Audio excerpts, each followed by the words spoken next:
हाँ जी, वेलकम। आज हम पढ़ेंगे क्लास 9th का chapter second which is your physical features of India.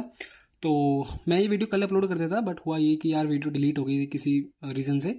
और इंडिया का साइज एंड लोकेशन हम डिस्कस कर चुके हैं कि इंडिया का लाई कहाँ करता है, कौन से इसमें हेमिस क्या कहते हैं, साउथ ईस्ट में कहाँ पे पड़ता है, क्या उसके वो कोऑर्डिनेट्स हैं, उसका लॉन्गिट्यूड, उसका लैटिट्यूड, वो हम सब डिस्कस कर चुके हैं। आज हम पढ़ेंगे physical features of India. Book थोड़ी सी गंदी इसलिए क्योंकि जो वीडियो रिकॉर्ड की थी उसमें समझाया था सब अच्छे से, बट वो डिलीट हो गई अनफॉर्चुनेटली, तो सॉरी। बट चलो आज हम पढ़ते हैं। You have already learned earlier than India is a vast country with varied landforms. भाई इंडिया के बहुत सारे लैंडफॉर्म्स हैं। इंडिया में प्लेट्यूज भी हैं, इंडिया में कोस्टल लैंड्स भी हैं, आपके हिमालयस भी हैं, बहुत चीज़ें हैं, ठीक है ना। तो वो बने कैसे, कैसे कैसे थे पहले, वो सब डिस्कस करेंगे, ठीक है जी।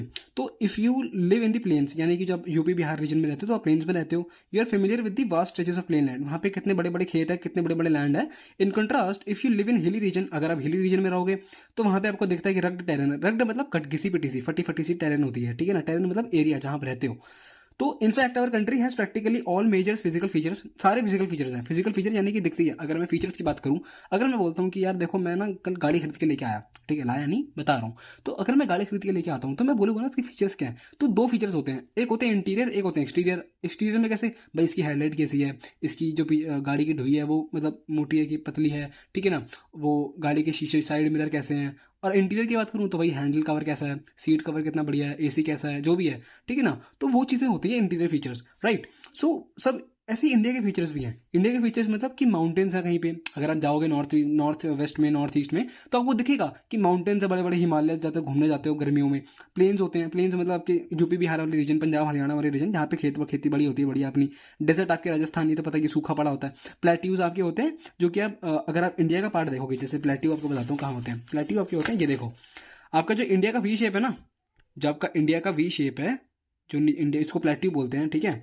क्या कहते हैं इसको, पेनिनसुला बोलते हैं। तो ये आपका प्लेट्यू रीजन है, बीच में हल्का सा ऐसा आपको प्लेट्यू दिखेगा। ये थोड़ा पार्ट उठा हुआ है, खड़ा हुआ पार्ट है, उठा हुआ पार्ट है, हल्का सा जमीन से उठा हुआ पार्ट है, ठीक है ना। तो ये माउंटेन नहीं है, लेकिन ये हल्का सा उठा हुआ पार्ट होता है, ठीक है। ठीक है जी, तो ये भी डिस्कस कर चुके हैं हम। तो आपको आइलैंड दिख जाएंगे, प्लेट्यू दिख जाएंगे, वो सब चीज़ें। आइलैंड तो पता ही है ना, Andaman Nicobar Lakshadweep. We find different type of rocks, हमें अलग अलग तरह की रॉक मिलती है मेरे भाई। सम आर वेरी हार्ड, बहुत हार्ड होती है, जैसे कि मार्बल।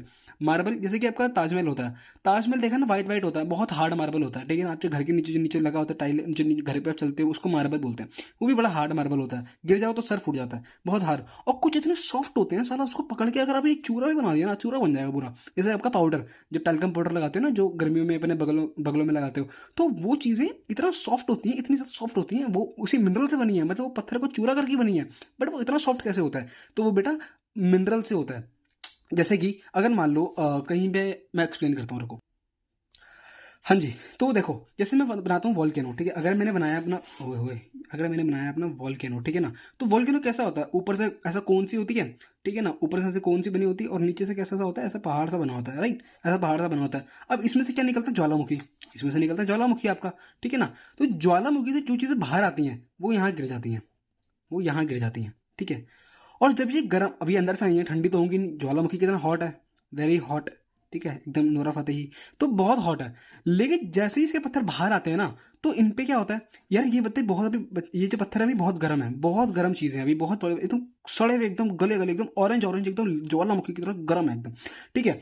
जैसे ही ये बाहर आते हैं ना, इनको टाइम लगता है ठंडा होने में, इनको टाइम लगता है। जब ये ठंडे हो जाते हैं, फॉर एग्जाम्पल आप पानी है, पानी फ्रिज में रखते हो, तो जब पानी तो लिक्विड होता है, लेकिन वो कुछ टाइम प्रेशर में या टेम्परेचर में ठंडा हो जाता है ना, सॉलिड क्यूब बन जाती है उसकी, है ना, बर्फ की आइस क्यूब बन जाती है, आइस क्यूब। तो सेम ऐसे ही होता है, जैसे ये बाहर गिरे ये ठंडे हो गए, ठंडे हो गए, सॉलिडिफाइड हो गए। इनके ना मिनरल्स होते हैं यार अंदर, इनके अंदर कुछ कुछ चीज़ें होती हैं, कुछ कुछ इनके अंदर चीज़ें होती हैं जो ये अंदर से लेके आते हैं, मिनरल्स होते हैं, इसको बोलते हैं मिनरल्स, ठीक है ना। और ये बहुत काम के होते हैं, ये मिनरल्स ही होते हैं जो कि आपकी इंडस्ट्री में यूज़ होते हैं। आप जो भी चीज़ यूज़ करते हैं ना, आपको कहीं ना कहीं मिनरल का पार्ट दिख जाएगा। आपके जो मार्बल्स होते हैं वो सब चीज़ें ये पत्थर से ही बनते हैं, पत्थर इसी से निकलते हैं, जो बन के गर्म ठंडे हो जाते हैं तो पत्थर बनते हैं ये। और ये अलग अलग शेप लेते हैं, जैसे कि अगर इस पर हवा ववा चल गई तो ये टूट फूट जाएगा, टूट फूट सा गया है ना, प्रेशर पड़ता है इसका, तो ये सैंड क्या कहते हैं, इसको सेडिमेंट्स में आ जाएगा, ठीक है। इसको फिर हम अलग अलग शेप ले लेता है। जो बहुत इजीली टूटता है उसको सोपस्टोन बोलते हैं, जो नहीं टूटता वो बहुत हार्ड होता है, जैसे कि मार्बल हो गया, तो वो बहुत हार्ड होते हैं। तो ये सारे शेप यहीं से लेते हैं ये लोग। जैसे मान लो अभी पत्थर नीचे गिरा हुआ है, इसके ऊपर अभी लावा गिर गया, लावा गिर गया तो ये शेप इसकी और चेंज हो जाएगी। पत्थर के ऊपर लावा और गिर गया तो पत्थर तो ठंडा हो ही रहा था, लेकिन लावा गिर गया तो इसकी शेप और चेंज हो जाएगी, यानी कि कुछ मिनरल जो बन रहे होंगे वो शायद बनने बंद हो जाएं और कुछ नए मिनरल इस पर ऐड हो जाए, कुछ नया मिनरल अंदर से आ गए तो उस पर कुछ ऐड से हो जाए, तो ये अलग शेप ले लेगा पत्थर, ये अलग सा दिखेगा पत्थर, ठीक है ना। तो ये चीज़ें एक डिपेंड नहीं होती, ये चीज़ें डिपेंड करती हैं कि कंडीशंस कैसी हैं, कैसी कंडीशंस है, राइट। तो हमने क्या पढ़ा, some we find different type of rock, some are very hard और सम आर वेरी सॉफ्ट, ठीक है ना। ताजमहल आपका बहुत हार्ड होता है तो मार्बल का बना होता है, सोप स्टोन आपका बहुत सॉफ्ट होता है, चूरा बन जाएगा मुट्ठी में दबाते ही, तो वो आपका सॉफ्ट स्टोन होता है। हमें डिफरेंट टाइप ऑफ रॉक मिल जाएगी, जो हमने अभी डिस्कस करी कि rock, different type of rock ऐसे निकलती है क्योंकि अलग अलग कंडीशंस होती हैं। मोस्ट ऑफ द वेरिएशन मतलब changes cause due to differences in rock formation. वही बताया कि जब रॉक बन रही होती है, जब रॉक ठंडी हो रही होती है, उस टाइम पे अगर कुछ कुछ चीज़ें अलग होगी ना उसके साथ, अगर वो वापस से लावा में गिर गई, वो रॉक ऊपर आई उछली और वापस से अंदर गिर गई, तो वो अलग शेप ले लेगी। अगर वो लावा के अंदर ही, अगर लावा यहाँ पे है, फूट रहा है यहाँ से लावा, अगर बाहर आ रहा है लावा, तो अंदर कुछ स्पेसिस में, अगर वो रॉक अंदर स्पेसिस में पड़ी हुई है, बाहर नहीं आई पूरी तरह और अंदर भी नहीं गई पूरी तरह, लेकिन वो कुछ ऐसे स्पेसिस में पड़ी हुई है, आपके वोल्केनो, आपकी जो कोन है वो उसमें कहीं छोटे से अंदर हिस्से में पड़ी हुई है, तो वो अलग शेप ले लेगी, उसकी हीट प्रेशर सब अलग अलग होगा। तो ये सब चीज़ें कंडीशंस पे डिपेंड करती हैं, राइट, ठीक है जी। India is a large land mass, हमने पहले डिस्कस कर चुका है इंडिया कितना बड़ा है, वी फिर ऊपर से ऐसे गोले गोले बन रहे हैं, मतलब बहुत ज़्यादा इंडिया बहुत लार्ज लैंड मास है, मतलब बहुत बड़ा है। Form during different geological period, अलग अलग जियोलॉजिकल पीरियड बने हैं। फॉर एग्जाम्पल आप बच्चे थे, बच्चे से आप टीनेजर में आए, टीनेजर आप आदमी बने, धीरे धीरे आदमी से आप बुढ़े बनोगे, बाप बनोगे, सब चीज़ें, तो ये आपका टाइम है, आपका टाइम फ्रेम है। ऐसे ही इंडिया का भी टाइम फ्रेम है। इंडिया पहले कैसा सा था, अब वो कैसा सा हो गया, कैसा डेवलप हो चुका है, कैसी चीज़ें आपको दिखती हैं आज, ये चीज़ें स्टार्टिंग से नहीं थी, ये चीज़ें धीरे धीरे डेवलप हुई हैं, साल दर साल, लाखों साल, 20 लाख साल, 10 लाख साल में डेवलप हुई हैं, ठीक है ना। अर्थ इंडिया से लैंड मास ये देख चुके हैं हम, ठीक है। इन्फ्लुएंस रिलीफ, इन्फ्लुएंस यानी कि बहुत चीज़ों से चेंज हुआ है। Besides the geological formation a number of process which weathering, erosion and deposition have created and modified the relief to present form. अब ये क्या भला है, ये देखते हैं। तीन चीज़ें होती हैं, वेदरिंग, इरोजन और डिपोजिशन। वेदरिंग क्या होती है, अगर कोई पत्थर पड़ा है, अगर कोई पत्थर पड़ा है अगर, इस पर बारिश आएगी, इस पर धूप पड़ेगी, है ना, इस पर हवा चलेगी, ठीक है, इस पर प्रेशर पड़ेगा, गाड़ियाँ चलती हैं। आपने कभी देखा है जब रोड पे एक रोड है, फॉर एग्जाम्पल मान लो यार ये रोड है, एक सपाट रोड है, बीच में गड्ढा बन गया, तो गड्ढा किसने छेद तो ना करा वहां पे आके, गड्ढा बन कैसे गया, गड्ढा इसलिए बन गया मेरे भाई क्योंकि वहां पे सन है, बारिश पड़ रही है मेरी जान, बारिश आ रही है, बहुत सी चीजें हो रही हैं, हवा चल रही है, गाड़ियों के प्रेशर है ऊपर, गाड़ियां चल रही हैं उसके ऊपर, टेम्पो चल रहे हैं, ट्रक चल रहे हैं, हजारों लाखों गाड़ियां गुजर रही हैं उस रोड से, तो गड्ढे हो जाते हैं प्रेशर से, हीट से, पानी से, वेदरिंग से। ये जो मटेरियल है डिजोल्व हो जाता है, ठीक है ना, पानी से, और हीट से क्या होता है, पत्थर फूल जाता है। पत्थर अगर किसी इस पर अगर मैं प्रेशर मारूंगा हीट का, तो वो साल दर साल, साल दर साल वो कभी ना कभी साला पत्थर कमजोर हो ही जाएगा, उसमें क्रैक डेवलप हो जाते हैं, ऐसे ही पत्थर है पूरा गोला और इस पर क्रैक डेवलप हो जाते हैं, ठीक है ना, तो इसको बोलते हैं वेदरिंग। अब इरोजन क्या होता है, कुछ नहीं चीज, इरोजन जब वेदरिंग, वेदरिंग मान लो पत्थर है, पत्थर में वाइट वाइट क्रैक डेवलप हो गए, क्रैक, ठीक है ना, पत्थर में बहुत सारे क्रैक डेवलप हो गए। अब हवा चल रही है, हवा बहुत तेज चली, बहुत तेज चली, तो ये और छोटे छोटे टुकड़ों में तोड़ देगी इसको, ये एक टुकड़ा यहाँ से बाहर निकल जाएगा, टुकड़ा वहां से बाहर निकल जाएगा, ये हिस्सा यहाँ से टूट जाएगा, वो यहाँ से। देखिए ना आपने, कुछ ऐसे पत्थर होते हैं आपने देखे होंगे पहाड़ों वालों में, जो उनकी शेप ही अलग सी होती है, मतलब ऊपर से खोखले होते हैं, ऊपर से टूटे फूटे से होते हैं और नीचे से बिल्कुल साबुत होते हैं। तो वो ऊपर से टूटे फूटे क्यों है, क्योंकि बारिश ऊपर ही पड़ रही है, पत्थर के नीचे बारिश नहीं पड़ती। पत्थर अगर ये है तो बारिश तो इसके ऊपर ही पड़ेगी ना, नीचे तो ना घुस जाएगी बारिश, ऊपर ही पड़ेगी, हीट पड़ेगी तो ऊपर पड़ेगी, और विंड चलेगी तो विंड भी ऊपर चलेगी, इसको ऊपर से तोड़ के जाएगी, ही करके हवा ऊपर से तोड़ के जाएगी, तो ये सारे हिस्सा बाहर निकल जाता है, तो इसको बोलते हैं इरोजन। हवा से, पानी के फ्लो से, जब आप जाओगे कभी उत्तराखंड हिमाचल जाओगे तो वहां पे पानी का फ्लो देखा है, बड़े बड़े मोटे मोटे पत्थर बड़े होते हैं वहां पे, तो वो पत्थर जो होते हैं वो आपको भी देख रहे हैं, वो टूटे फूटे भी होते हैं। क्यों टूटे फूटे होते हैं, क्योंकि हवा चल रही है यार, पानी का इतना तगड़ा फ्लो चल रहा है, तो ऑब्वियसली चीज है, प्रेशर बढ़ेगा उस पर, वो प्रेशर बढ़ेगा तो वो टूटेंगे फूटेंगे, तो इसको इरोजन बोलते हैं। अगर वो हवा इसको टूट रहे हैं उससे, तो इसको इरोजन बोलते हैं, राइट। फिर आपका था डिपोजिशन। अभी बात बताओ, वेदरिंग हो रही है, पत्थर टूट रहा है, इरोजन हो रहा है, वो इरोजन मतलब कि उसको और मतलब और तोड़ रही है हवा, पानी और तोड़ रहा है। डिपोजिशन क्या होता है, जो टूटा हुआ हिस्सा है वो कहीं जाके डिपोजिट भी होता है। फॉर एग्जांपल अगर ये पत्थर है, अगर ये मोटा पत्थर है, इसके वाइट वाइट क्रैप्स हैं, वाइट वाइट इसके क्या है, छोटे छोटे कंकड़ हैं, कंकड़, ये चली हवा या ये चला पानी, ठीक है, पानी का फ्लो होता है ना, पूरा पानी चल गया, ठीक है, रिवर हो गई, मतलब जैसे जो नदियों में आपने देखे होंगे जो नदियां एकदम तेज फ्लो में आती हैं, तो वो उसकी बात कर रहा हूं मैं, तो वो इस हिस्से को बहा के यहाँ ले जाएंगी, ये आपका डिपोजिट हो जाएगा इस जगह, तो इसको डिपोजिशन बोलते हैं, इसको बोलते हैं डिपोजिशन। अगर आप रेगिस्तान में कभी जाओगे ना, अगर आप कभी रेगिस्तान में जाओगे तो आपने देखना कभी वहां पे आपके मिट्टी के टीले बने होते हैं, ऐसे ऐसे आपने देखे होंगे ना, मिट्टी के टीले बने होते हैं। जैसे ही हवा चलती है ना, ये टीला गायब हुआ था, तो सोचता टीला कहाँ गया? टीला कहीं नहीं गया। जो यहाँ पे मिट्टी डिपॉजिट थी इस रीजन के ऊपर, जो मिट्टी ऐसे पहाड़ बन के बैठी हुई थी, वो मिट्टी मेरे भाई हवा बहा के ले गई अपने साथ, और वो कहीं और डिपॉजिट हो गई होगी, वो कहीं और डिपॉजिट हो गई होगी, ठीक है ना। तो जरूरी नहीं है, ये चीज़ें होती हैं डिपेंड, कि किन चीज़ों पे चीज़ें डिपेंड होती हैं। और ऐसे ही हमारा इंडिया भी चेंज हुआ है। अगर आप जाओगे ना अपने कोस्टल रीजन पे, अब चले गए गोवा, चले गए, तो गोवा में जाके हम सोचते हैं ना कि यार लड़कियां होंगी बढ़िया बढ़िया, लड़कियां नहीं मत देखा करो सिर्फ, वहाँ पे जोग्राफी भी देखा करो। मतलब कि जो वहाँ पे मिट्टी पड़ी है, वो मिट्टी वहाँ पे आई कैसे? कोई डिपॉजिट नहीं करता, कोई ट्रक आके नहीं वहाँ छोड़ गया, वो डिपॉजिट कैसे हुई? क्योंकि नदी कहीं से तोड़ के जाती है, वो पत्थर जो टूटे फूटे से वो यहाँ पे डिपॉजिट हो गए नदी के तट पे। तो वो चीज़ें लाख लाख लाख साल बाद होती हैं, एकदम से नहीं होती। तो ये पूरा प्रोसेस होता है आपका वेदरिंग, इरोजन और डिपोजिशन। होप आपको समझ में आया हो। तो beside geological formation, number of process weathering, erosion, deposition have created and modified relief it present form, बता चुका हूँ। Earth scientist have attempted to explain the formation of physical features. Earth scientist बताते हैं कि जो फिजिकल फीचर, ये पहाड़ बने हैं, ठीक है ना, ये जो नदियां बह रही हैं, ये सब कैसे आई हैं, ये सब कैसे हुआ, ये सब with the help of some theories based on certain evidences. One such possible theory is the theory of plate tectonic theory. एक ऐसी थ्योरी है बेटा जो समझनी बहुत जरूरी है, इसको नहीं समझा तो कुछ नहीं समझा, right. According to this theory the crust upper part of the earth has been formed out of 7 major and 7 minor plates. पूरी चीज समझाता हूँ क्या चीज़ है। हाँ जी, तो देखो जहाँ हम रहते हैं ना, जहाँ पर भी हम रहते हैं, जहाँ पे हमारे पैर रखते हैं, चलते हैं, उसको बोलते हैं क्रस्ट। ये क्रस्ट होता है जिसको सॉलिड पार्ट बोलते हैं, ठीक है ना बेटा। अर्थ जो है ना, उसको 4 हिस्सों में डिवाइडेड है। अगर ये पूरी अर्थ है ना, तो पहले वाला पार्ट इसका क्रस्ट होगा, दूसरा वाला पार्ट इसका मेंटल होगा, तीसरा इसका कोर होगा, चौथा इसका इनर कोर होगा। ये पूरा पूरा आपका अर्थ डिवाइड होता है। अब ये ऐसे कंफ्यूज हो जाओगे, मैं आपको ऐसे बताता हूँ। जैसे अगर मान लो, अगर आप रोड पे चल रहे हो, रोड के अंदर गड्ढा करते रहोगे, गड्ढा करते रहोगे, अगर आप अंदर घुसते रहोगे रोड के, तो आपको आप अभी क्रस्ट में ही हो, आप अभी क्रस्ट में ही हो। धीरे धीरे उसके बाद आप जाओगे नीचे एस्ट्रोनॉस्फेयर पे, जहाँ पे आग का गोला है, जहाँ पे आग की ज्वालामुखी होता है पूरा, उसके नीचे उठ जाओगे तो और अब आग के नीचे यहाँ पे पूरा मान लो फैक्ट्री है। ये पूरी फैक्ट्री है किसकी? आग की, बबूला, आग बबूला, पूरी ज्वालामुखी यहाँ पे, पूरा यहाँ पे वोल्केनो जमा हुआ है। और यहाँ पे ना ऐसे कुछ चीज़ें होती हैं, वेंट होते हैं, वेंट बोलते हैं, यहाँ से चीज़ें बाहर आती हैं। तो यहाँ पे ना ऐसे कुछ वेंट ओपन हो जाती है, जहाँ से आपका वोल्केनो बाहर निकलता है, ठीक है ना। तो ये आपको यहाँ पे इसलिए दिखता है कि आपको लगता है कि यार ज्वालामुखी यहाँ कैसे आ गया, तो ऐसा कुछ नहीं होता। यहाँ पे ऐसे कोई लाइन सी पाइप से बने होते हैं, वेंट होते हैं, जो जोग्राफिकल बने होते हैं, वो नेचुरल कॉजेज से बने होते हैं, तो वो बाहर आ जाते हैं। लेकिन जो अगर आप पूरी रियल इमेज देखोगे तो रियल इमेज ऐसी होती है। सबसे ऊपर क्रस्ट, जहाँ आप चलते हो, जहाँ हम सब चीज़ें काम होती हैं, घर बने होते हैं, सब कुछ चीज़ें होती हैं, इसको हम बोलते हैं क्रस्ट। उसके नीचे आपका आता है एस्ट्रोनॉस्फेयर, जहाँ पे आपका आग का गोला है। और ये जो क्रस्ट है ना बेटा, ये क्रस्ट की प्लेट, इसको हम बोलते हैं सॉलिड की प्लेट। अभी नहीं समझ में आ रहा, कोई दिक्कत नहीं, मैं पूरा समझाऊंगा अभी ढंग से। क्रस्ट जहाँ हम रहते हैं, ये सॉलिड पार्ट है, उसके नीचे लिक्विड पार्ट है, जिसके ऊपर हमारा क्रस्ट जिसको हम बोलते हैं प्लेट, अपनी प्लेट बोलते हैं, ये फ्लोट कर रही होती है एस्ट्रोनॉस्फेयर के ऊपर, ठीक है। उसके नीचे मेंटल, उसके नीचे कोर। ये इंपॉर्टेंट चीज़ें नहीं है अभी के लिए, ये इंपॉर्टेंट चीज़ें हैं, ठीक है। अभी बताता हूँ कैसे। देख बेटा, इसको ध्यान से समझियो, ये बहुत इंपॉर्टेंट चीज़ है।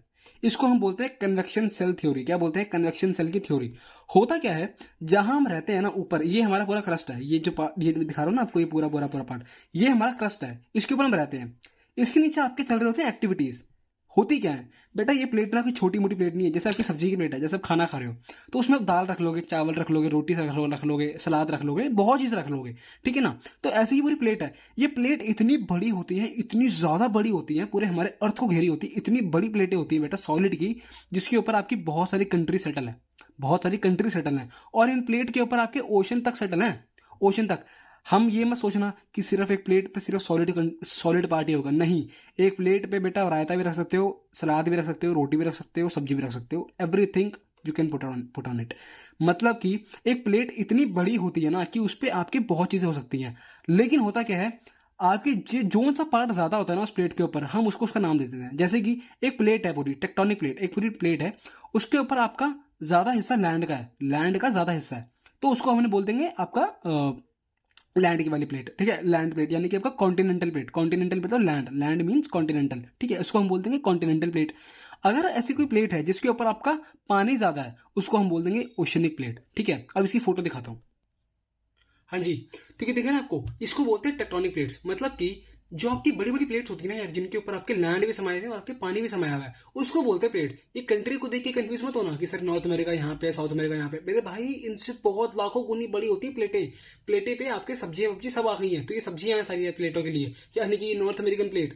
नॉर्थ अमेरिकन प्लेट क्यों बोला गया? क्योंकि नॉर्थ अमेरिकन कॉन्टिनेंट इस प्लेट पर लाई करता है, तो प्लेट का नाम देने के लिए क्या सोचा गया, इसको नॉर्थ अमेरिकन प्लेट बोल देते हैं, इसको साउथ अमेरिकन प्लेट बोल देते हैं, इसको यूरेशियन प्लेट बोलते हैं, क्योंकि ये यूरोप और रशिया का पार्ट कंबाइन करता है। देख ये प्लेट है, ये प्लेट जा रही है, ये पूरी प्लेट, ठीक है ना, और ये पूरी प्लेट यहां से जाके डिवाइड हो रही है पूरी, और ये आपकी होती है देखो अफ्रीकन प्लेट। अब ये चीज समझना, जरूरी नहीं है जो मैंने बोला था कि एक प्लेट पे आपके लैंड भी होगा और एक प्लेट पे सिर्फ लैंड हो सकती है या एक प्लेट पे सिर्फ पानी हो सकता है। नहीं, प्लेट पे सब कुछ, सब्जी रायता दोनों आ सकते हैं। तो देख लैंड का भी पार्ट है प्लेट के ऊपर और पानी का भी पार्ट है, तो ये प्लेट यहां से डिवाइड हो रही है, इस प्लेट पे सिर्फ इतना पार्ट है और बाकी की प्लेट देख यहाँ पे, तो दिख रहा है ये प्लेटें आपस में टकरा भी रही हैं। देख ये प्लेटें आपस में टकरा भी रही हैं, जैसे कि ये देख, जैसे कि अगर मैं ये प्लेट देखूं तो देख ये प्लेट इस प्लेट से टकरा रही है ना, देख ये चीज, ठीक है, और ये प्लेट इस प्लेट को, इसकी भी कोई प्लेट होगी और ये यहाँ पे मतलब आपस में कंबाइन हो रही है, तो ये एक पूरी चीज होती है, इसको टेक्टोनिक प्लेट बोलते हैं। जब ये आपस में टकराती हैं, जैसे कि ये प्लेट की बाउंड्री है और इस प्लेट की बाउंड्री है, तो जब आपस में टकराएंगी तो भाई ऑब्वियसली कुछ चीजें भी होंगी, क्योंकि इतनी बड़ी बड़ी स्लैब है यार, इतनी बड़ी बड़ी प्लेटें हैं, कुछ ना कुछ तो होगा ना। और जब ये एक दूसरे से दूर भी जाती हैं, तो वो बताता हूँ कि वो कन्वेक्शन सेल थ्योरी से बताता हूँ वो कैसे होता है। प्लेटें देख लेना, प्लेटें बस ये होती हैं और कुछ नहीं होता। हाँ जी, तो मैं सिखाता हूँ कि प्लेटें होती क्या असलियत में। भाई प्लेटें यही होती हैं, ये जो मैंने बनाई है ना ऊपर ऊपर, ये सब आपकी प्लेट होती है जहाँ पे आप रहते हो, जहाँ पे बहुत सारे कंट्रीज भी, पानी भी, सब एक चीज़ इस पे सेटल है। अब ये प्लेटें कैसे मूव करती हैं? कि प्लेटें बेटा ऐसे मूव करती हैं, होता क्या है, इन प्लेटों के नीचे मैंने बताया था ना कि मेंटल होता है। मेंटल मतलब आग का गोला। बेटा ये पूरे आग के बबूले हैं, ये पूरा आग है, पूरा का पूरा आपका ज्वालामुखी है पूरा।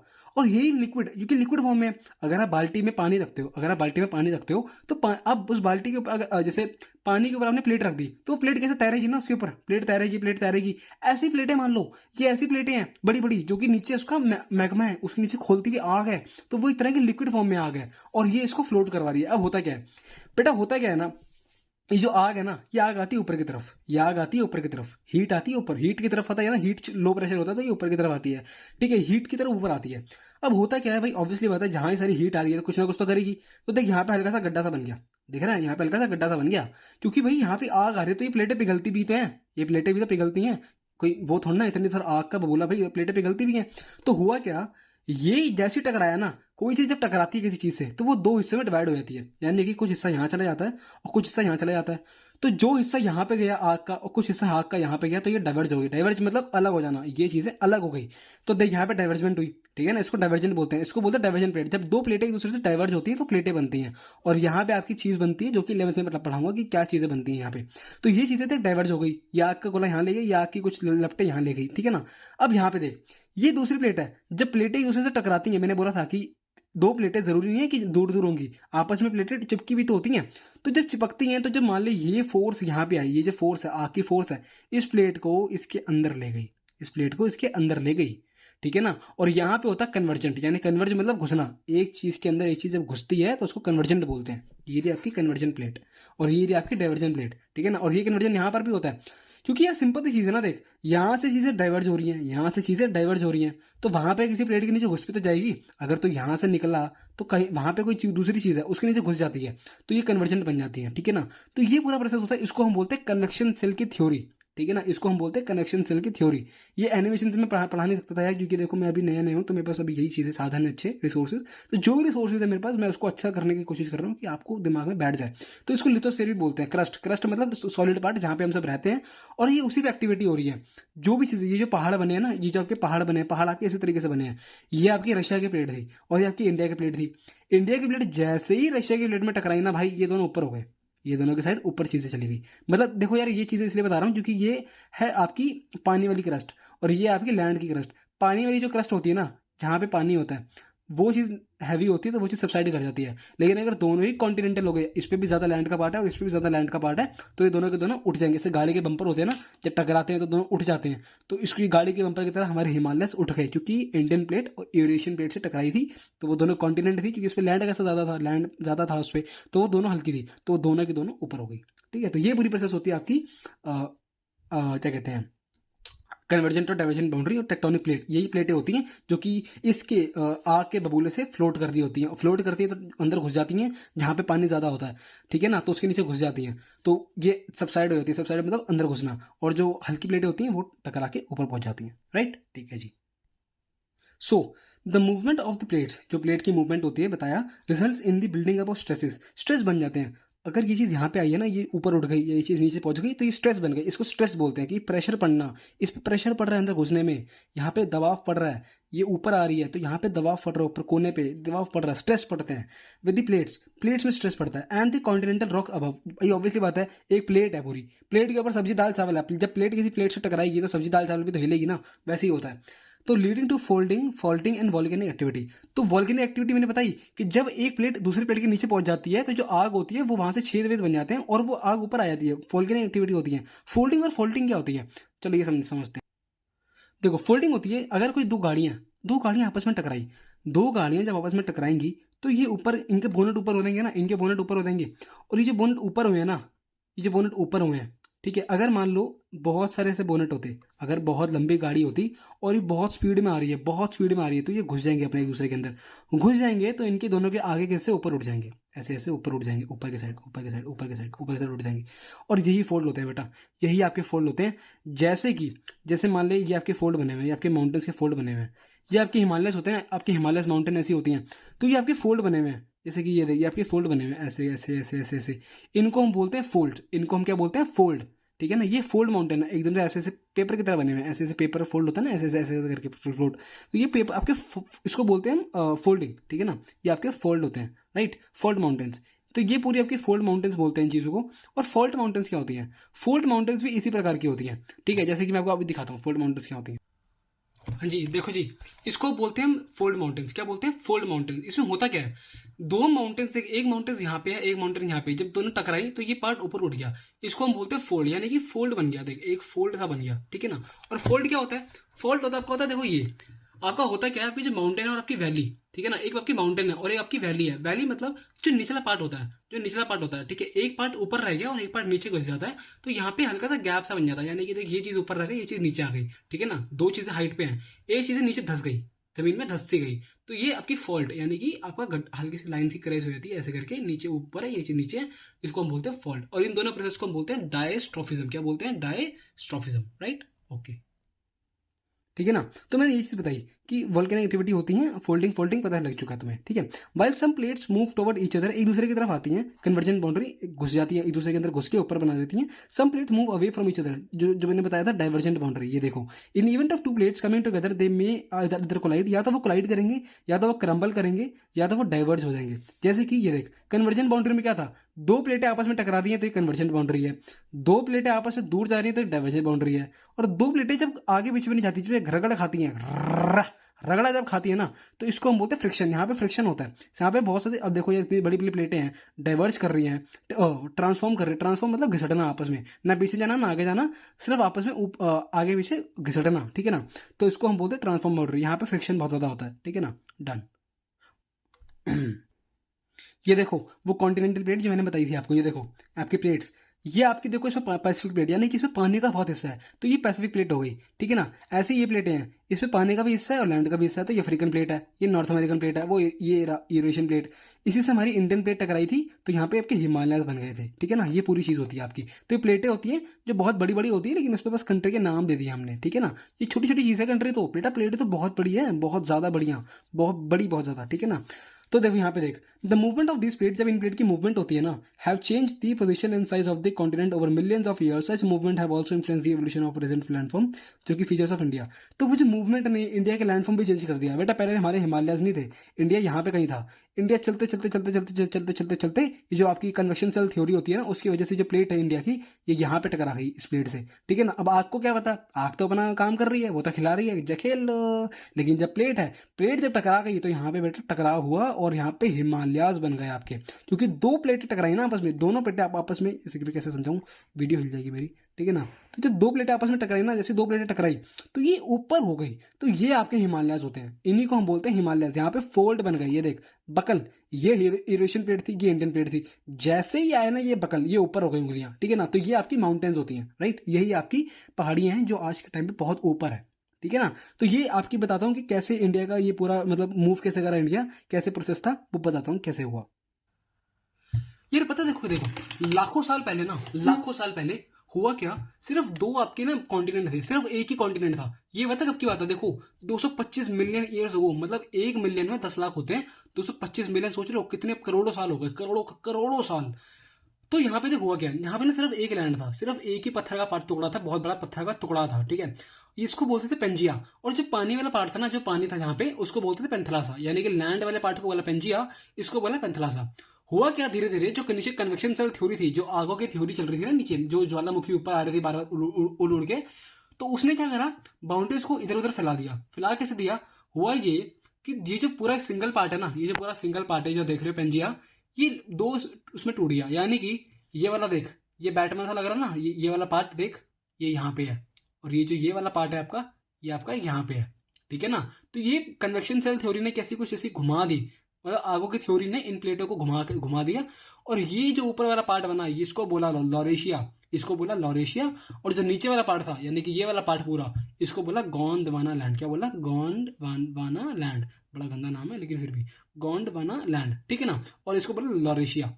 अब यहाँ पे देख हुआ क्या, कुछ सालों बाद इनकी वापस से जर्नी शुरू हुई। जर्नी मतलब भाई कनेक्शन सेल थ्योरी तो अपना काम कर ही रही है ना, वो तो आग आग तो नीचे है, वो तो फ्लोट करवा ही रही है, प्लेटें तो ऊपर ही हैं, वो तो फ्लोट करती रहेंगी, लेकिन ये इतनी जल्दी नहीं होती भाई। इतनी भारी प्लेट है, इधर ना वो पानी की तरह मूव कर देंगी, जैसे बाल्टी में आपने प्लेट रख दी, वो इतनी छोटी प्लेट नहीं है बेटा, लाखों करोड़ों गुना साइज में बड़ी है ये, बहुत बड़ी। तो इनको टाइम भी लगता है मूव करने में। देख 225 मिलियन ईयर्स हो, फिर वो 200 मिलियन ईयर्स हो, तो 50 मिलियन साल का तो यही फर्क पड़ गया। तो ये चीजें भी होती हैं, बहुत टाइम लगता है, लेकिन होता ऐसी है। तो देख यहाँ देख क्या हुआ, ये प्लेट आपके ऊपर थी, इसको लॉरेशिया बोला, ये गोंडवाना लैंड, ठीक है। और हमारा इंडिया ये रहा, ये हमारा इंडिया।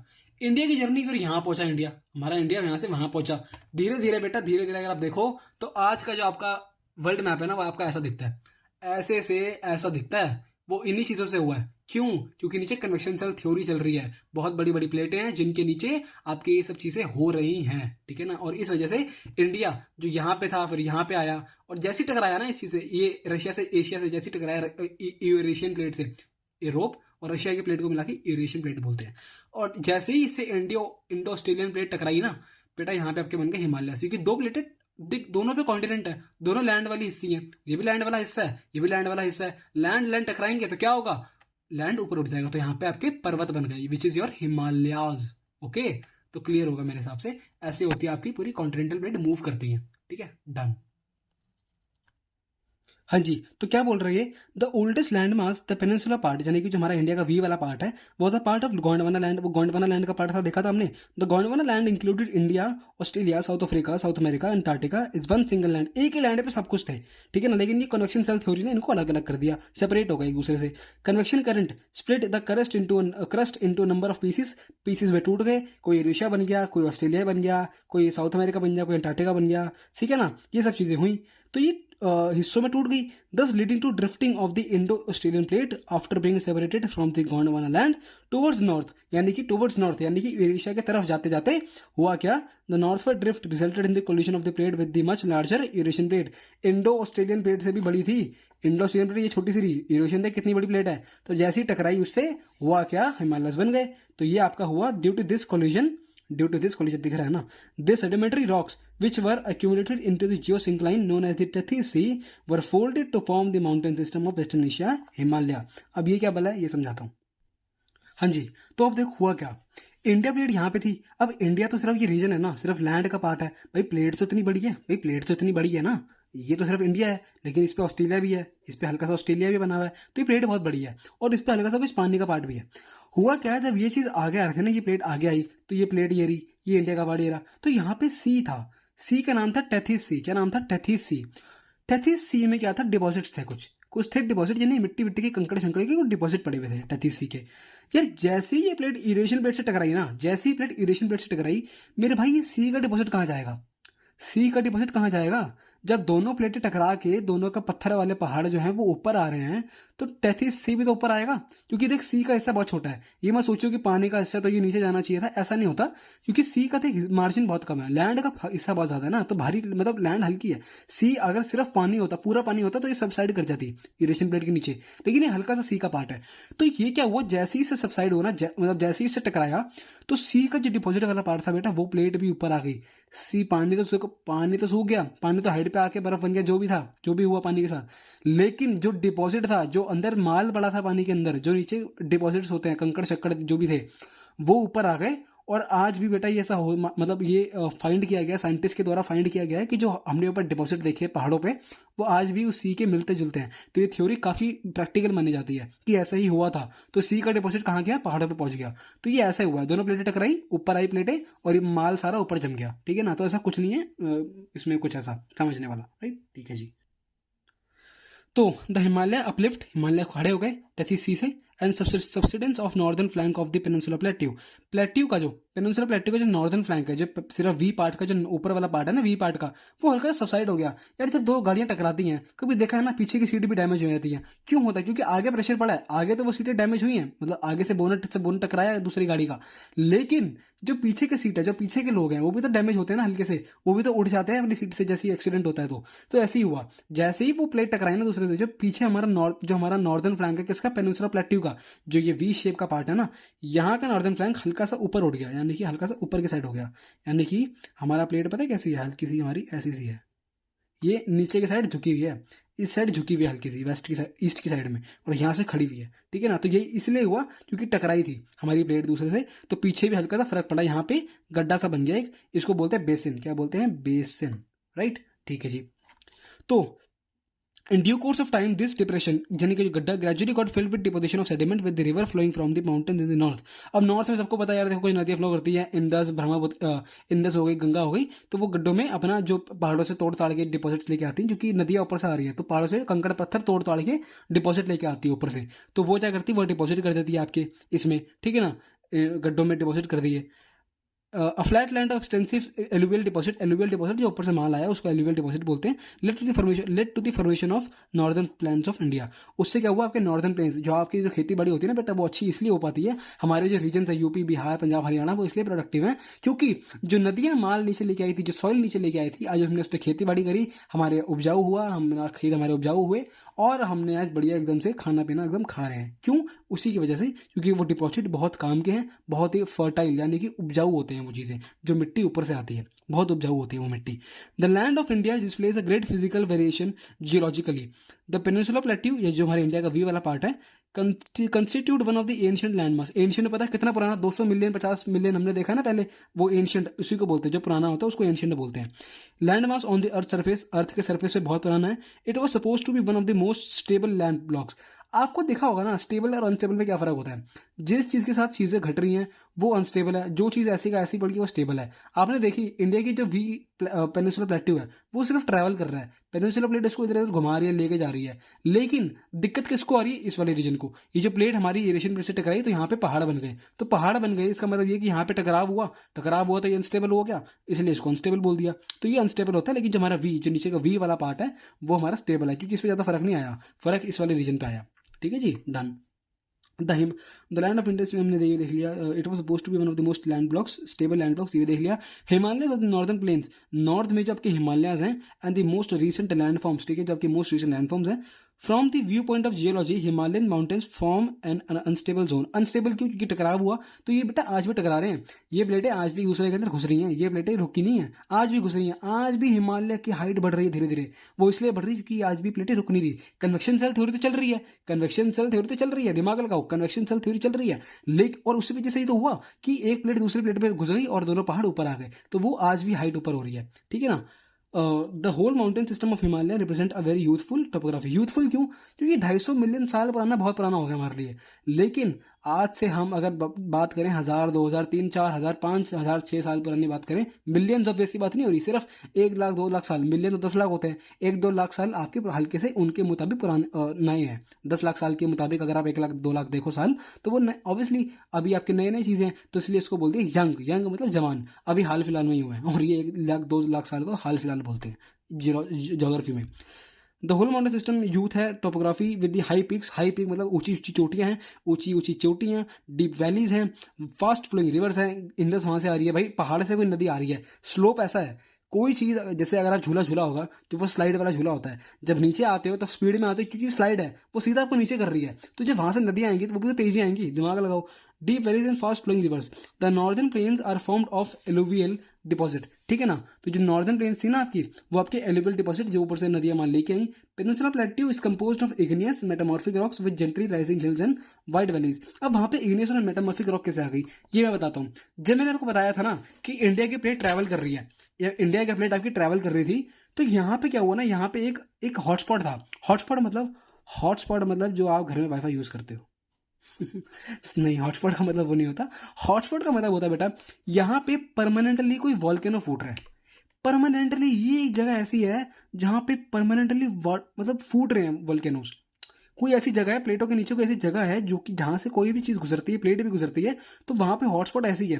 फॉर एग्जाम्पल यार देखो, ऐसे समझाता हूँ, ये प्लेट है और ये हॉटस्पॉट है, ये गर्म चीज़ है, यहाँ से वॉल्केनो फूट रहा है, तो ये प्लेट तो देखो ये तो यहीं रह जाएगी, ये तो यही रह जाएगा ना, हॉटस्पॉट तो यही रह जाएगा, लेकिन ये प्लेट आगे बढ़ जाएगी, ये प्लेट आगे बढ़ जाएगी, प्लेट आगे बढ़ जाएगी। तो जहाँ भी प्लेट का वीक पॉइंट होता है, यानी कि जहाँ भी प्लेट में हल्के से गड्ढे वड्ढे होते हैं, जो वीक पॉइंट होता है, प्लेट वहाँ वहाँ पे जैसी प्लेट उस पर गुजर रही थी, तो इसने क्या करा, ये बाहर आई, ये वॉल्केनो बाहर आया, ये फूटा फूटा फूटता फूटा, इसके जितना भी वॉल्केनो यहाँ पे फैल गया और ये प्लेट आगे निकल गई, यह प्लेट आगे निकल गई और ये हॉटस्पॉट यहीं पे रहा, हॉटस्पॉट यहीं पे रहा, प्लेट आती गई और ये हॉटस्पॉट आसपास का ऐसे ही पड़ा।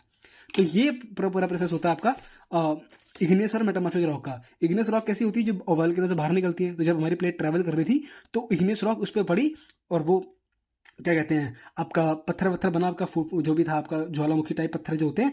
मेटामॉर्फिक रॉक मतलब एक पत्थर पे वापस से ज्वालामुखी पड़ जाए या वापस से वो ज्वालामुखी के अंदर गिर जाए तो वो मेटामॉर्फिक हो जाती है। जब वो वापस से बाहर आती है तो मेटामॉर्फिक, यानी कि इग्नियस रॉक पे वापस से कुछ काम हुआ तो वो मेटामॉर्फिक बन गई। ठीक है जी, डन। फिर आप क्या आते हैं, major physiographic division. Major physiographic division क्या होते हैं, मेजर फिजियोग्राफिक डिवीजन वो होते हैं जो आप देखते हो, हिमालय की माउंटेन देखते हो, रेगिस्तान देखते हो, अंडमान निकोबार आइलैंड देखते हो जहाँ नंगी नंगी लड़कियां आती हैं, है ना। तो और आप कोस्टल प्लेन भी देखते हो, जहाँ पे आप जाते हो बढ़िया एकदम गोवा के बीच पे, ठीक है। पेनिनसुला प्लेट्यू, जहाँ पे आपके प्लेट्यू होते हैं जो वी शेप इंडिया की, और नॉर्दर्न प्लेन्स, जो नदियाँ अपना मिट्टी को डिपॉजिट करने नॉर्दर्न प्लेन्स में आई हैं। तो ये पूरे आपके होते हैं आपके फिजियोग्राफिक डिविजन्स, ठीक है। तो ये पहला डिवीजन हम पढ़ते हैं हिमालयन माउंटेन। आज की वीडियो में हम कवर करेंगे 3 point, which is your Himalayan mountains, northern plains and peninsula plateau, right. और दूसरे पार्ट में मैं डालूंगा आपका इंडियन डेजर्ट, कोस्टल प्लेन और आपका आइलैंड्स, राइट। ठीक है जी, तो शुरू करते हैं आपके हिमालयन माउंटेन्स। हाँ जी, तो देखो अब हम पढ़ेंगे हिमालयन माउंटेन्स, यानी कि पहली physiographic feature.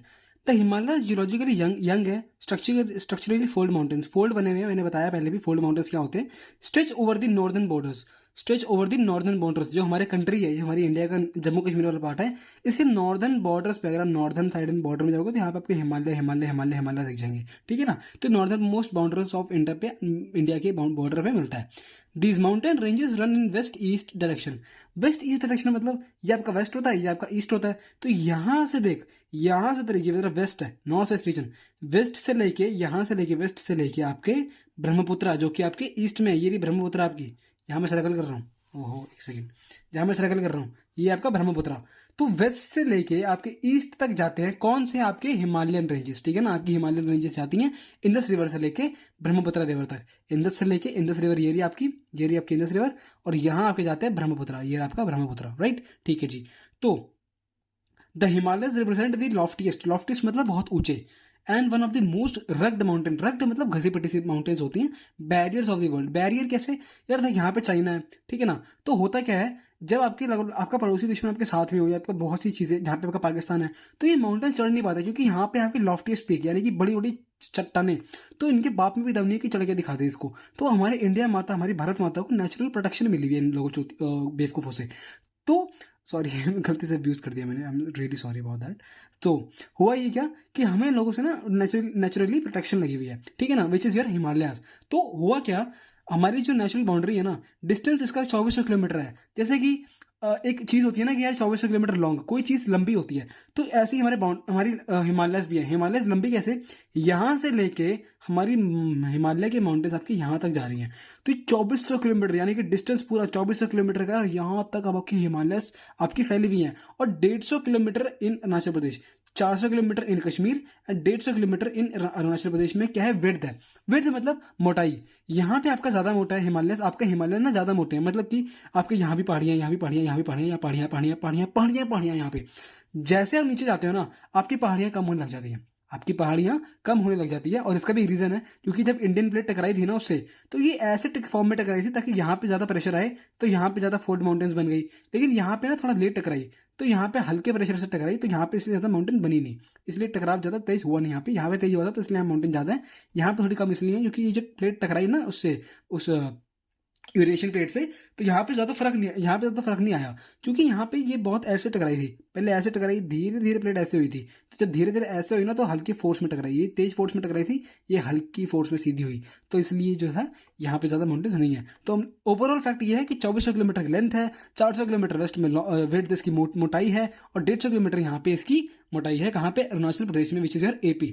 The altitudinal variations are greater in the eastern half than those in the western half. The Himalayas consist of 3 parallel ranges.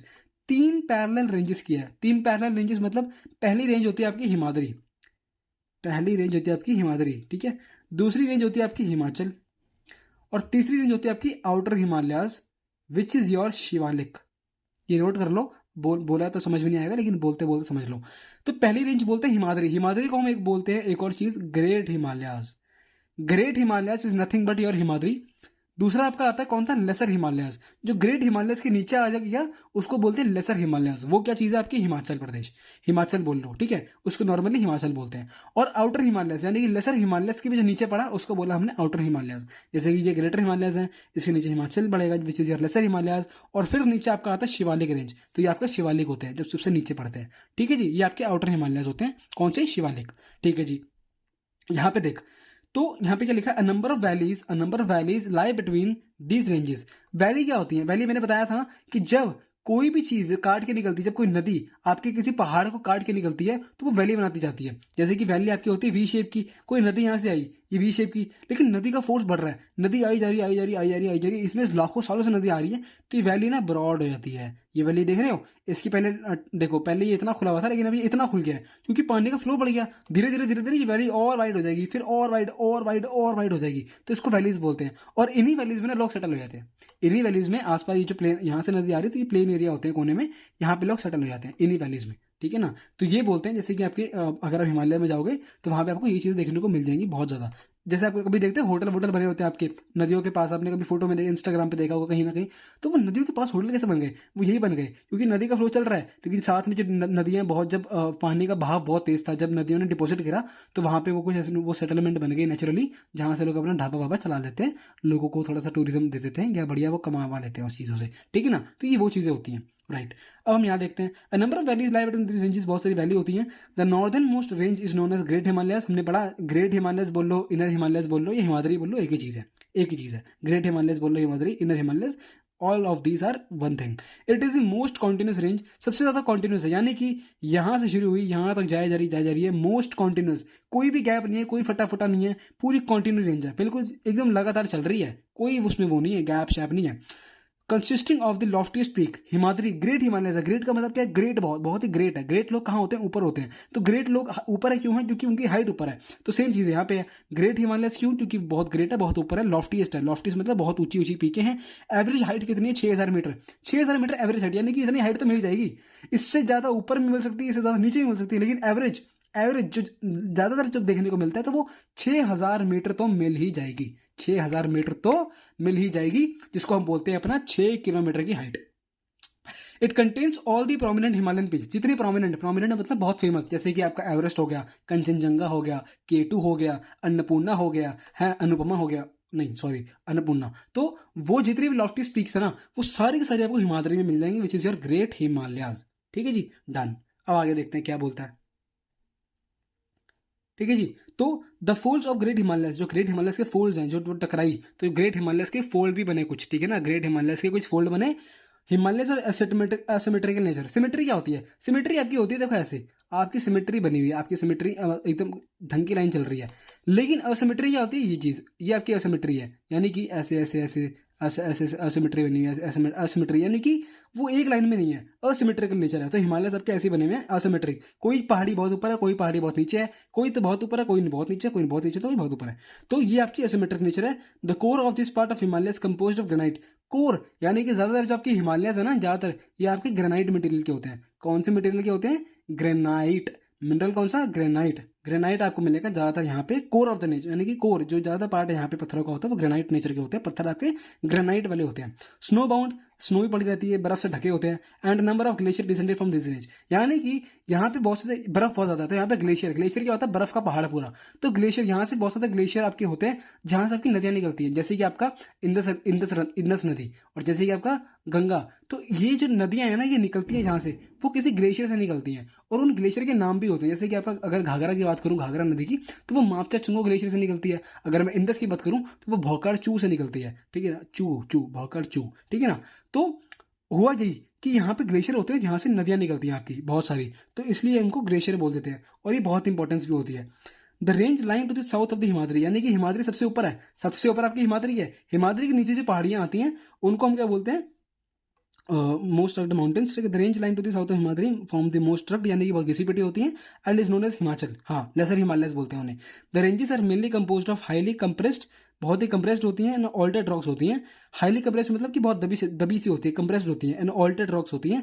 The altitude varies between 3700 and 4500 metres, ठीक है ना। जो आपका altitude है, height है, वो इतनी है। हमने देखी थी हिमाद्री की हाइट कितनी थी? 6000 मीटर। और वेस्ट में कितना था? 400 किलोमीटर वेस्ट। भाई 400 किलोमीटर वेट है कहाँ पे? वेस्ट में। 150 किलोमीटर वेट है ईस्ट में। और हिमालय की देख लो, हिमाचल की, तो 3700 आपकी जो मीटर है वो आपकी हाइट है। और आपकी 1500 किलो 3700 से 1500 आपकी मीटर आपकी हाइट है। 3700 से 4500, सॉरी 1500 नहीं है, 3700, 3700 से लेके 4500 आपकी मीटर उसकी हाइट है। And the average width is 50 kilometre. Average width कितनी है उसकी? 50 किलोमीटर, 50 किलोमीटर की उसकी एवरेज विड्थ है, याद रखना ये चीज़। While the Pir Panjal range form the longest and the most important range, the Dhauladhar range. यार कुछ ऐसी माउंटेन होती हैं, इनकी रेंजेस होती हैं, आपने बताया ना इनकी इंपॉर्टेंट रेंज होती है। तो आपने सुना होगा रेंज, जैसे किसी पहाड़ी का नाम होता है कि ये आपकी ये रेंज है, ये आपकी वो रेंज है, तो ऐसे होता है रेंजेस। तो पीर पंजाल एक रेंज होती है जो कि बहुत इंपॉर्टेंट है। कौन सी पहाड़ी में आती है पीर पंजाल रेंज? आपकी लेसर हिमालयस में आती है, ठीक है। और इसमें कुछ इंपॉर्टेंट आपके ना, कुछ आपके इंपॉर्टेंट रेंज भी हैं, कुछ आपको उससे रेंजेस मिल जाएंगे, जैसे कि आपका धौलाधर रेंजेस लेसर हिमालयस में है, महाभारत रेंजेस लेसर हिमालयस में है, और ऑल्सो प्रोमिनेंट वंस की बहुत प्रोमिनेंट होती हैं। This range consist of famous valley of Kashmir, Kashmir की बहुत फेमस वैली है, ठीक है ना, and Kangra. Kashmir, the famous valley of Kashmir, the Kangra and the Kullu valley in HP which is your Himachal Pradesh. The region is well known for hill station. जब कभी गर्मी लगती है, जो नॉर्थ इंडिया में रहते हैं उनको तो पता ही होगा, जो अपने पंजाब हरियाणा दिल्ली विल्ली में रहते हैं अपने भाई बंधु, तो उनको तो पता ही होगा कि जब गर्मी पड़ती है ना, तो हमारे भाई हम निकल जाते हैं एकदम पहाड़ियों पे। पहाड़ियों पे कहाँ पे? हिमाचल निकल जाएंगे, मनाली निकल जाएंगे, शिमला निकल जाएंगे, एक ही किसी बड़ी जगह रह गई हम लोगों के पास, तो हम वहीं निकल जाते हैं हमेशा। तो ये वही चीज़ है, हिल स्टेशन होते हैं और बहुत सुंदर होते हैं, बहुत खूबसूरत होते हैं, ठीक है। फिर आपका आता है outer most Himalayas which is Himadri के नीचे लेसर हिमालयस, लेसर हिमालयस के नीचे जो कि हिमाचल है हमारे, लेसर हिमालयस, उसके नीचे आपके आते हैं शिवालिक्स। शिवालिक्स आपके होते हैं बेटा आउटर हिमालयस, जो कि बहुत बाद में होते हैं। आउटर मोस्ट रेंज नहीं, अगर अगर हिमाद्री यहाँ पे है, अगर हिमाद्री यहाँ पे, लेसर हिमालयस उसके नीचे आपके शिवालिक्स, ठीक है जी।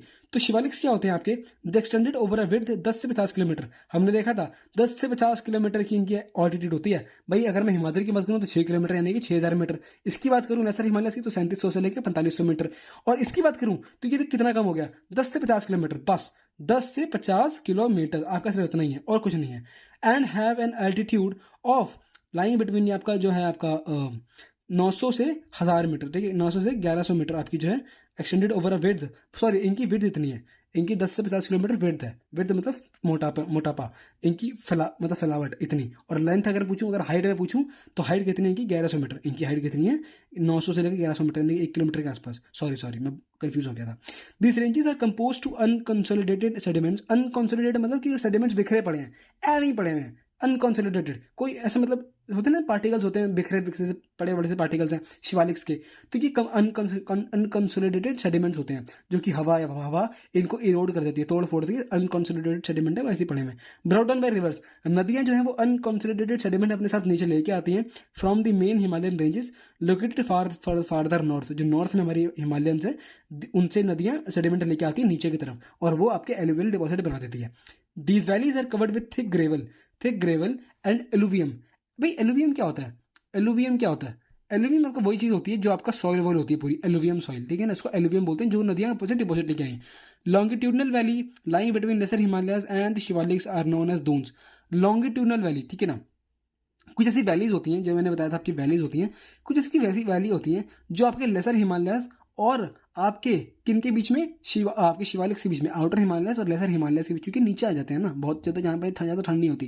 ग्रेटर हिमालयस में तो बहुत ठंड होती है, बहुत ऊपर पहुंच गए वो तो, लेकिन अगर लेसर हिमालय से नीचे अगर आप देखो और आउटर हिमालयस देखो ना, तो आपको पता कौन सा वाला पार्ट पड़ जाएगा आपका, देहरादून, कोटली दून, पटली दून, ये आपका रीजन पड़ जाएगा। तो यहाँ पे मेरी बहन भी रहती है, तो मैंने इस चीज़ को ऑब्जर्व करी है कि ये दून्स होते हैं, यहाँ पे टेम्परेचर उनके मुताबिक मतलब ठीक ठाक होता है, ठंड होती है, लेकिन उनके मुताबिक ग्रेटर हिमालयस के मुताबिक इतनी ठंड नहीं होती, क्योंकि नीचे पड़ जाते हैं, ऑल्टीट्यूड से फर्क पड़ जाता है, ठीक है ना, ज़्यादा हाइट पे ज़्यादा ठंड लगती है, नीचे आओ तो ज़्यादा ठंड नहीं होती। तो ये वही चीज़ होती है। तो ये पूरी की पूरी चीज़ वो चीज़ है कि उनको दून्स बोलते हैं, जो एरिया आपका लेसर हिमालयस और आउटर हिमालयस, जो कि बीच वाले हिमालयस और बिल्कुल जब से नीचे है उनके बीच में, उनको दून बोलते हैं, वो होते हैं आपके दून्स। ये पेपर एमसीक्यू में अगर आ जाए उठ के तो ये सॉल्व कर देना। फिर आपका आता है besides the longitudinal division the Himalayas have been divided on the basis of regions from west to east. यार इनके ना रीजनली भी कुछ नाम होते हैं, जैसे कि अगर मैं इंडिया का मैप बनाऊं फॉर एग्जांपल, मैं दिखाता हूँ, देखो, हाँ जी, तो ये देखो ये जो मैं दिखा रहा था आपको कि रीजनल कुछ नाम होते हैं, ठीक है ना। जैसे देख, जो हिमालयस यहाँ पे है ना, उनको जो ये हिमालयस यहाँ बने हुए हैं इनको नाम दे दिया पंजाब हिमालयस। और पंजाब हिमालयस क्यों बोला? क्योंकि इंदस रिवर यहाँ से बह रही है और यहाँ से बह रही सतलुज, तो इनके बीच में जो हिमालयस है ना, इनको नाम देते हैं पंजाब हिमालयस। और इनको किसके बीच में, नदियों के बीच में, देख, इंदस और सतलुज के बीच में, जो मैंने बताया, इंदस और सतलुज के बीच में जो आपकी इंदस बह रही है, जबकि सतलुज बह रही है, उनके बीच के जो हिमालयस है उनको पंजाब हिमालयस बोलते हैं। फिर आपके आते हैं Kumaon Himalayas, which what is your mean by Kumaon Himalayas? यहाँ पे ना कुछ कम्युनिटी रहती है कुमाऊं हिमालयंस की, ठीक है, कुमाऊं कम्युनिटी रहती है, तो वहां के जो हिमालयस हैं उनको कुमाऊं हिमालयस बोल दिया, जो कि आपकी नदियों के बीच में आते हैं, सतलुज के बीच में और काली रिवर के बीच में। ये नोट कर लो, इंपॉर्टेंट है ये।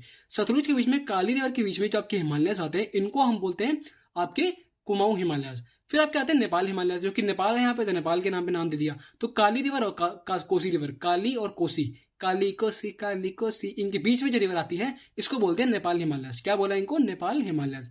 फिर आपके आते हैं इधर, यहाँ पे आपका सिक्किम है, यहाँ पे क्या है? सिक्किम है। सिक्किम के पास जो है हिमालयस है, इनको बोलते हैं सिक्किम हिमालयस। और ये किसके बीच में आपके आते हैं? कोसी और तीस्ता, कोसी तीस्ता दोनों के बीच में जब के हिमालयस आते हैं, इनको बोलते हैं हम सिक्किम हिमालयस। फिर आपके आते हैं असम के हिमालयस। असम के हिमालयस कौन सा होते हैं? आपके तीस्ता के बीच में और दिहांग, तीस्ता एंड दिहांग रिवर के बीच में जब के हिमालयस आते हैं, इनको बोलते हैं असम हिमालयस। क्या बोलते हैं? असम हिमालयस।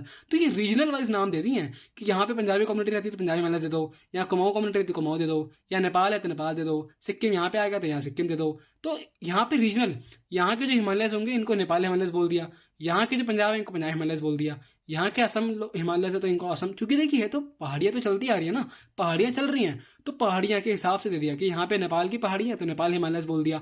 हिमालयस का ही पार्ट है पूरा, यहाँ पे जितनी पहाड़ियाँ वो सब हिमालय की पार्ट होती है। ये पंजाब के रीजन है तो यहाँ पे हिमालय कुछ ना कुछ, तो यहाँ पंजाब हिमालयस बोल दिया। यहाँ आपका यहाँ कुमाऊं कम्युनिटी है तो कुमाऊं हिमालयस बोल दिया। यहाँ आपका असम यहाँ पे रीजन है, असम की स्टेट है तो असम हिमालयस बोल दिया। सिक्किम में आपका ये रहा सिक्किम छोटा सा, तो सिक्किम हिमालयस बोल दिया। तो ये सिर्फ आपके रीजनल के बेस पे नाम दिए गए हैं, इनको ऐसा कुछ नहीं है कि इनके नाम, मतलब इनको स्टेट के वाइज नाम दे दिए ताकि हिमालयस को पहचानने में दिक्कत ना हो। ठीक है जी, ओके, ठीक है ना। तो देख वापिस आ, for example the part of Himalaya line between Indus and Satluj, इसको हमने क्या बोला? Punjab Himalayas. It is also known regionally Kashmir और हिमाचल हिमालय, इसको रीजनली आप कश्मीर भी बोल सकते हो और हिमाचल के हिमालय भी बोल सकते हो। द पार्ट ऑफ हिमालयस जो कि आपके सतलुज और काली के बीच में आते हैं, इसको कुमाऊं बोलते हैं। काली और तीस्ता के बीच में आते हैं, नेपाल बोलते हैं। And the part of line between Teesta and Dihang, इसको हम क्या बोलते हैं? असम के हिमालयस। रीजनल नेम इनके उसके हिसाब से दे दिए कि इनके रीजन के हिसाब से पहाड़ियों के नाम दे दो। Brahmaputra marks the eastern most boundary.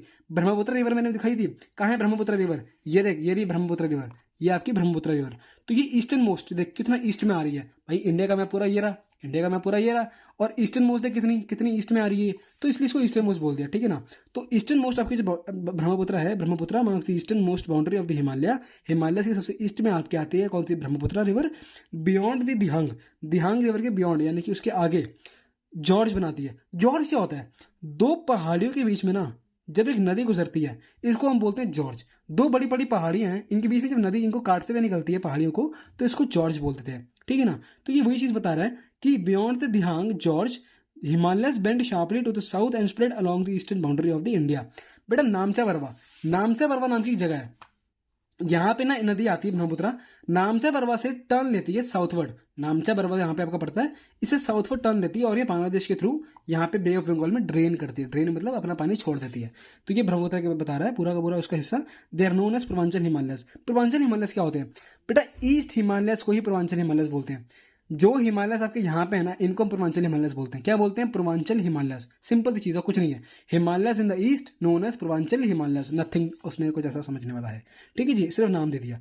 They are known as Purvanchal और the eastern hills. Eastern hills बोल लो या पूर्वांचल हिल्स माउंटेन्स बोल लो, Purvanchal Himalayas and mountains. These hills running through the north eastern states are mostly composed of strong sandstone which are sedimentary rock covered with the dense forest. They are mostly in parallel ranges and valleys. Simple सी चीज है, कुछ नहीं है। भाई sedimentary rocks, ठीक है ना। भाई सेडिमेंट्री रॉक्स क्या होती हैं, सेडिमेंट्री रॉक्स आपकी होती हैं जो कि आपके पत्थर को तोड़ ताड़ के जब एक जगह सारा पत्थर डिपॉजिट हो जाता है तो वो सेडिमेंट्री रॉक बन जाता है। फॉर एग्जांपल जब मैंने आपको बताया था इरोजन और डिपोजिशन वाला सीन, ये देखो वापस से देख। जब मैंने आपको बताया इरोजन और डिपोजिशन वाला सीन, क्या होता है, ये पत्थर है, ये पत्थर में क्रैक आ गए, क्रैक ये छोटे छोटे पत्थरों में टूट गया। इसको विंड आई लेके चली गई, विंड आके ये पत्थर को तोड़ के लेके चली गई। ये एक जगह पे डिपॉजिट हो गए सारे, ये सारे कंकड़ एक जगह पे डिपॉजिट हो गए। ये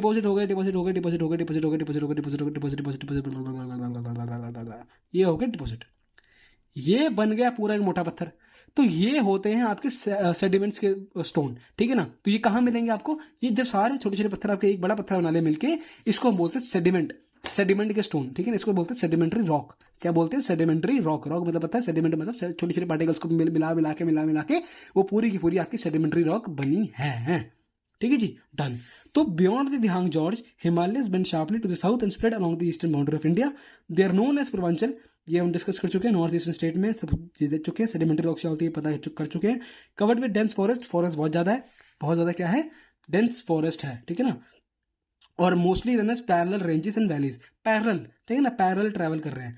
the Purvanchal comprises the what, ठीक है ना, द पूर्वांचल, ठीक है ना। So the Purvanchal comprises the Patkai hills, Naga hills, Manipur hills, Mizo hills. तो मिजोरम की हिल्स को मिजो हिल्स बोल दिया, मणिपुर को मणिपुर हिल्स बोल दिया, नागालैंड की हिल्स को नागालैंड बोल दिया, पटकाई हिल्स बोल दिया।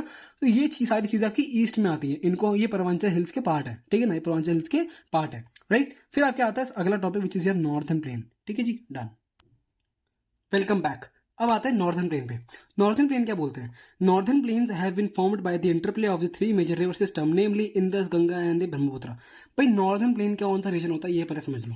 नॉर्थर्न प्लेन्स आपके होते हैं बेटा, देखो ये रीजन, मेरे भाई ने बड़ी अच्छी ड्राइंग बनाई है, ड्राइंग देख रहा हूँ मेरे भाई की, ये ड्राइंग देख रहे हो बेटे तो ये मैंने खुद बनाया है, चीटिंग नहीं करी मैंने किसी से, ठीक है ना। तो ठीक है, डिस्कस करते हैं प्लेन्स क्या होते हैं। प्लेन बेटा वो रीजन होता है जहां पे आपके ना बहुत ज्यादा सॉइल होती है। सॉइल मतलब यार पत्थर को तोड़ तोड़ के, जो मैंने बताया है कि जो सॉइल बन जाती है, लाखों साल लगते हैं सॉइल बनने में भी। ये भी हम बोलते हैं इसको रेन्यूएबल है, लेकिन ये होती नॉन रेन्यूएबल है बेटा, बहुत लाखों साल लगते हैं इसको बनने में भी। तो प्लेन्स रीजन, तो यहाँ पे देख, यहाँ पे इंडस रिवर है, ये आपके पंजाब हरियाणा वाला, ये सतलुज, ये ब्यास, ये रावी, ब्यास, सतलुज, ठीक है ना। ये सारी रिवर यहाँ से बह रही है, गंगा नदी यहाँ से आ रही है, ब्रह्मपुत्र यहाँ से बह रही है, जो कि यहाँ पे नीचे आ जाती है फिर। तो ये सारी नदियों जो सारा यहाँ पहाड़ों का सेडिमेंट लेके नीचे आई है, ठीक है ना, ये जो सारा का सारा आपका पहाड़ों का सारा सेडिमेंट नीचे लेके आई है भाई, इन्हीं को बोलते हैं नॉर्दर्न प्लेन्स। नॉर्दर्न प्लेन मतलब कि ये सारा सेडिमेंट यहाँ पे डिपॉजिट हो गया और यहाँ पे खेती बाड़ी बढ़िया हो रही है। तो यहाँ पे इस रीजन को हमने बोल दिया प्लेन्स, ठीक है ना। तो यहाँ पे खेती बाड़ी बहुत सही होती है क्योंकि सॉइल बड़ी उपजाऊ होती है। तो ये जो सारा आपका यूपी, बिहार, ठीक है ना, आपका कुछ रीजन शायद एमपी का भी कुछ रीजन होगा हल्का सा, और हल्का सा है पंजाब, हरियाणा, दिल्ली। तो ये सब आपके प्लेन रीजन है, यहाँ पे पहाड़ियां नहीं होती, यहाँ प्लेन होते हैं, क्योंकि जो नदियां ऊपर से डिपॉजिट लेके नीचे आई है ना, ये सारा डिपॉजिट यहाँ पे हो गया, तो इसको बोलते हैं प्लेन रीजन, ठीक है जी। ये आपका प्लेन यानी कि बिल्कुल सपाट रीजन, प्लेन बिल्कुल, कोई पहाड़ नहीं, कोई कुछ नहीं, कोई बेसियां नहीं है, सिंपल आपका प्लेन रीजन, डन। तो प्लेन क्या बोलते हैं, प्लेन आपके बोलते हैं इंडस गंगा एंड ब्रह्मपुत्र, वो लेके आती हैं ट्रिब्यूटरीज उनकी जो होती हैं, ट्रिब्यूटरीज मतलब उनकी जो उनसे भी छोटी छोटी नदियां जो निकलती हैं। This plain is formed of alluvial soil, जो सॉइल वो लेके आई है उनको बोलते हैं एलुवियल सॉइल, जो यहाँ पे डिपॉजिट हुई है उनको बोलते हैं एलुवियल सॉइल। वो एलुवियल, हर सॉइल का एक नाम होता है, red soil, laterite soil, alluvial soil. Alluvial soil सबसे ज्यादा फर्टाइल होती है, फर्टाइल मतलब उपजाऊ, बहुत अच्छी होती है एलुवियल सॉइल। द डिपोजिशन यानी कि जो जमा हुई है of alluvium is in vast basin, vast मतलब बहुत लंबा बेसिन, जो गड्ढा बना हुआ है यहाँ पे नॉर्दर्न प्लेन्स का, जो यहाँ पे सारी डिपोजिट हुई है आपकी मिट्टी विट्टी। Lying at the foot hills of the Himalaya, भाई हिमालय ऊपर है, उनके पैरों के नीचे उनकी उनकी मिट्टी विट्टी जमा हो रही है। It spreads over an area of 7 lakh square kilometre, 7 lakh square kilometre में फैला हुआ है पूरा प्लेन, मतलब अपना जो spreads over an area of 7 lakh kilometre, वो जो डिपॉजिट है। The plain bring about 2400 kilometre long and 240 से लेकर 320 किलोमीटर ब्रॉड। भाई देख लो कितना लंबा है, मतलब अगर मैं बात करूँ ना तो ये छोटा सा हिस्सा देखने में लग रहा है, लेकिन ये बहुत बड़ा है, क्योंकि भाई इतना ही तो बना पाऊंगा ना, पूरा इंडिया थोड़ा बना दूंगा इस पे। तो मतलब कितना लंबा बताया उसने, मैंने देखा नहीं ध्यान से। हाँ, 2400 किलोमीटर लॉन्ग, 2400 किलोमीटर लॉन्ग, यानी कि देख रहा है कितना बड़ा रीजन है, 2400 किलोमीटर लॉन्ग रीजन है। और कितना वाइड है, 240 से लेकर 320 किलोमीटर मेरे भाई, इतना ब्रॉड है, यानी कि इतना फैला, इतना बड़ा रीजन। ओए माय गॉड, इतने ज्यादा यहाँ पे सॉइल, मतलब यहाँ पे इतनी ज्यादा उपजाऊ होती है, इतनी ज्यादा खेती होती है यहाँ पे, समझ रहे हो। और ज्यादातर आपको पॉपुलेशन में ना देखो यही मिल जाएगी, क्योंकि आपने देखा होगा जहां आपके फादर की दुकान है ना, वहीं पे आप रहते हो, उसके आसपास रीजन में। क्यों? क्योंकि आपके फादर की कमाई वहीं से है, तो आप वहीं रहोगे, ठीक है ना। तो ये रीजन ऐसा भी है, यहाँ पे लोग खेती बाड़ी ज्यादा करते हैं, यहाँ पे प्लेन रीजन यहाँ पे ज्यादा है। यहाँ पे आपके जो टमाटो की केचप खाते हो, तो वो टमाटर वमाटर सब यहीं पे आपके उगते उगते हैं, ठीक है ना। तो यहाँ से ट्रांसपोर्टेशन भी ईजी हो जाता है। तो वो 12th क्लास की ज्योग्राफी में अच्छे से पढ़ेंगे क्या चीज़ है, इकोनॉमी का सीन है वो पूरा। लेकिन यहाँ पे पॉपुलेशन ज्यादा है, क्योंकि यहाँ पे आपका काम लोगों का ज्यादा है, ठीक है ना, प्लेन रीजन है यहाँ पे, कारोबार लोगों का यहीं पे, तो इसलिए ज्यादा लोग यहीं रहते हैं। तो हम ये डिस्कस कर चुके हैं। तो it is a densely populated area, densely populated मैंने पहले बता चुका हूँ। डेंसली पॉपुलेटेड क्यों? क्योंकि ऑब्वियसली लोगों का काम ज्यादा है। फिजियोग्राफिक डिवीजन, उसका कोई फिजियोग्राफिक फीचर्स ऐसे हैं, यानी कि जियोलॉजिकल जैसी है, with a rich soil cover, soil बड़ी रिच है, बड़ी अच्छी सॉइल है, ठीक है ना। Combined with adequate water supply, adequate water supply क्या है भाई, नदियां वहां से बह रही है तो पानी की तो कमी हो ही नहीं सकती ना, सिंपल सी चीज है। एडुकेट वाटर सप्लाई है, बढ़िया एकदम। And very productive favourable climate, मतलब क्लाइमेट भी अच्छा है, ये नहीं कि रेगिस्तान वाला क्लाइमेट है, बिल्कुल ही गर्मी है तो बिल्कुल गर्मी है। और साउथ में कैसा है, आपके कोस्टल रीजन में कैसा होता है, अगर आप मेघालय वेघालय चले जाओ ना, तो वहाँ पे बारिश आती है, तो ऐसा भी नहीं है, बढ़िया फेवरेबल क्लाइमेट है। बारिश के टाइम पे बारिश आएगी, गर्मी के टाइम पे गर्मी पड़ेगी, सर्दी के टाइम पे सर्दियाँ पड़ेंगी। और it is agriculturally a very productive part of India, बहुत ही प्रोडक्टिव पार्ट है, बहुत ज्यादा प्रोडक्टिव पार्ट है, यानी कि बहुत ज्यादा उपजाऊ है। प्रोडक्टिव क्यों भाई, खेती बाड़ी हो रही है, सब्जियां वब्जियां निकालोगे, लोगों को एम्प्लॉयमेंट दोगे, तो प्रोडक्टिव तो होगा ही ना, वो ऑब्वियसली चीज है।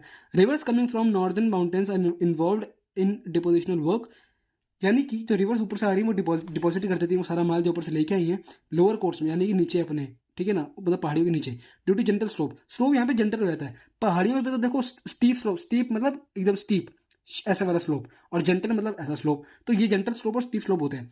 तो ड्यू टू जेंटल स्लोप, जब स्लोप आपका ऐसा हो गया है तो सारी मिट्टी वहीं जमा हो जाएगी ना, स्टीप पे तो मिट्टी बह जाएगी, जेंटल वैसे हो जाएगी, फैल जाएगी। तो velocity of the river decrease, river की वेलोसिटी डिक्रीज हो जाती है, which result in the formation of riverine islands, जहां पे आपके रिवरिन आइलैंड बन जाते हैं। रिवरिन आइलैंड क्या होते हैं? रिवरिन आइलैंड आपकी दिखाता हूँ फोटो कैसी होती है रिवरिन आइलैंड्स की। सॉरी यार, देखो मेरा ना नेट ने लास्ट टाइम पे हक दिया, तो मैं आपको फोटो दिखा नहीं पाऊंगा, लेकिन मैं आपको बता देता हूँ कि रिवरिन आइलैंड होते कैसे हैं। रिवरिन आइलैंड आपके होते हैं जब नदियाँ आपकी तट पे जा रही होती है ना, तो वो ऐसे कुछ चैनल बना लेती हैं, जैसे कि वो जो डिपॉजिट अपने साथ नदियाँ लेके आई हैं, तो यार वहाँ पे डिपॉजिट ना जमा हो जाता है डिपॉजिट अपना, और नदियाँ ना उनके बीच बीच में से निकल जाती हैं, अपना डिपॉजिट के बीच में से निकल जाती हैं, क्योंकि अभी डिपॉजिट इतना ज़्यादा है। तो वो रिवरिन आइलैंड ऐसा लगता है कि आइलैंड बन गए हैं मिट्टी के, तो ऐसा होता नहीं, लेकिन वो मिट्टी वहाँ डिपॉजिट हो जाती है कोस्टल रीजन पे, जहाँ से नदी आपकी ड्रेन करती है समुद्र में, ठीक है ना। तो एक सेकंड नेट चल गया तो मैं दिखाता हूँ आपको। देख बेटा, ये होता है आपका रिवर आइलैंड। देख, ये जो नदियां है ना, इनका डिपॉजिट है, और इनका सारा डिपॉजिट ना यही जमा हो गया, इनका सारा डिपॉजिट यही जमा हो गया। तो ये आपका है रिवर आइलैंड, ठीक है ना। और इसके ऊपर लोग सेटल हो जाते हैं, क्योंकि यार ये मिट्टी तो जम गई, मिट्टी जम गई, तो लोगों को लगता है यार यही सेटल हो जाते हैं ना। और ये मछली है हमारे इंडिया का सबसे लार्जेस्ट रिवर आइलैंड है, ये आपका जनरल नॉलेज का क्वेश्चन हो सकता है। तो बहुत लार्ज होता है ये रिवर आइलैंड, ठीक है ना। तो ये पूरा मिट्टी के ऊपर सेटलमेंट हो गई है, यानी कि नदियां लेके आई हैं, और नदी को ही डिपॉजिट है, नदियां का डिपॉजिट एक जगह जमा हो गया, इकट्ठा हो गया, लाखों साल लगे इसको बनने में, और लोगों ने अपने सेटलमेंट बना ली इसके ऊपर कि यार यही रह रहे थे, कोई दिक्कत नहीं है, ठीक है ना। तो ये आपका होता है रिवरिन आइलैंड। तो the river in their lower course split into numerous channels, यानी कि वो चैनल में बदल जाती हैं, रिवर आ रही है और अलग अलग अलग चैनल में फ्लो कर गई, ठीक है ना। तो due to deposition of silt यानी कि जो मिट्टी विट्टी है, these channels are known as distributary, इनको हम बोलते हैं डिस्ट्रीब्यूटरी। जब एक नदी से बहुत सारी नदियां, जैसे कि मान लो एक नदी का रास्ता यहाँ पे है, एक नदी यहाँ से फ्लो कर रही है, कुछ रास्ते यहाँ बने हुए, कुछ रास्ते यहाँ बने हुए, कुछ रास्ते यहाँ, तो नदी ना यहाँ से बह जाएगी, यहाँ से बह जाएगी, यहाँ से बह गई, तो ये बोलते हैं डिस्ट्रीब्यूटरीज, राइट। मतलब ये मेन नदी है और इसकी ट्रिब्यूटरी, और ट्रिब्यूटरी से भी अगर कोई चीज़ें निकल रही है तो उसको हमने बोलते हैं डिस्ट्रीब्यूटरी, ठीक है ना। जैसे मान लो देखो, एक नदी है, एक नदी से रास्ता जहाँ जा रहा है, एक नदी से रास्ता यहाँ जा रहा है, नदी यहाँ बह गई, एक नदी यहाँ बह गई, तो इन दोनों को हम बोलेंगे ट्रिब्यूटरीज।